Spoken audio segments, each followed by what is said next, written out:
Well, y'all know what I thought of the first Princess Diaries, and now we have the sequel. And I have to say, it totally took me by surprise. I don't think I've laughed so hard in such a long time. Oh, not because the writing's any good, not because the acting's any good, on the contrary. All those elements are absolutely horrendously awful, resulting in an absolutely hilarious piece of shit. That's right, it's one of those so bad it's good movies. You wouldn't think that with Disney this would be the franchise to warrant such a distinction, but man, it's not only bad, it's nostalgia critic bad. I mean, I'm seriously thinking about putting this on the list someday. The story is Anne Hathaway is almost hitting 21, which means she's gonna be queen soon. But a bad guy, played by John Rhys Davies, wants to take the throne from her. How do I know? Because he literally announces it. You should be more careful, Your Royal Highness. Somebody might try to take that away from you. Someone like me.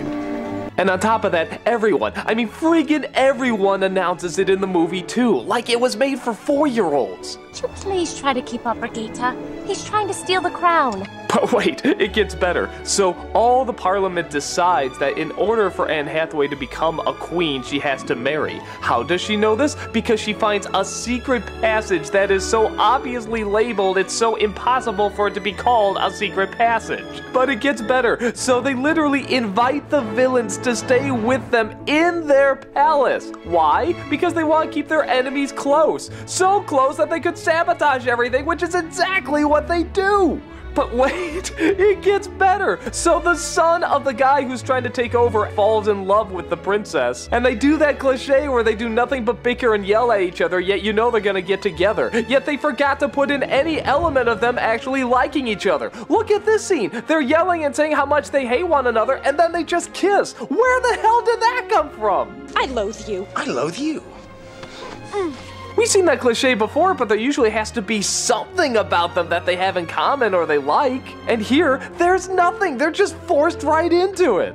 But wait, it gets better! Now that she's gonna become queen in literally 30 days, not only does she have to find someone to marry, but do you think now they're finally gonna talk about the politics and the importance of her kingdom and touring it and stuff?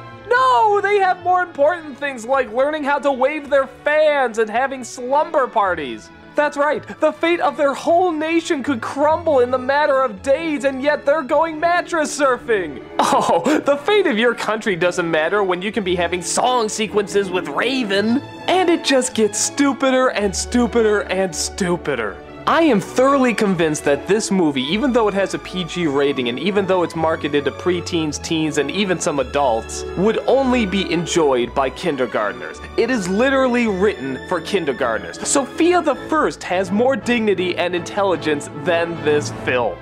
And I enjoyed it from beginning to end. It is that horrendously bad it's good. So yeah, in a strange way, I kind of recommend it. If you're looking for one of those movies that mocks every cliche and every horrifying storytelling element without it even realizing it's doing it, then this movie is for you. I can understand someone saying it's just a cliche, boring piece of crap that there is nothing actually so bad it's good in it, but man, it was full of it for me.